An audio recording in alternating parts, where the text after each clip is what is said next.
મિત્રો, જે લોકોએ ગાડીઓના હપ્તા ન ભર્યા હોય અને ફાઇનાન્સ વાળાએ જે વાહનોને ખેંચી લીધા હોય ને એવા 80 જેવા વાહનોની સૌથી મોટી હરાજીનું આયોજન કરવામાં આવ્યું છે શ્રીરામ ઓટો મોલ અમદાવાદ તરફથી.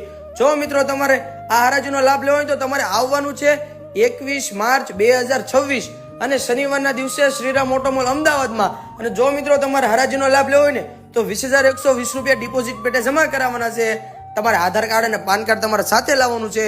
તમે એક પણ વાહન ન લ્યો ને તો તમને તમારા 20,000 રૂપિયા પાછા મળી જાય. અને હા મિત્રો, તમે હરાજી પહેલા આવીને તમારું મનપસંદ વાહન ચેક કરીને તેમનું કોટેશન પણ ભરી શકો છો. તો મિત્રો, આખા વર્ષની સૌથી મોટી હરાજી થવાની છે. એમાં પણ તમને મળી જશે 4 wheeler, truck, dumper, light goods vehicle અને ટ્રેક્ટર થી માંડીને 80 જેવા વાહનો તમને મળી જવાના છે. તો આ રીલ તમારા વાહન રિલેટેડ તમામ મિત્રોને શેર કરી દો, રીલ્સને સેવ કરી લો અને પહોંચી જજો 21 માર્ચ 2026 અને શનિવારના દિવસે શ્રીરામ ઓટો મોલ અમદાવાદમાં. આપણી આઈડીને ફોલો કરી લેજો આવી રોજ નવી ડેટ જાણવા માટે.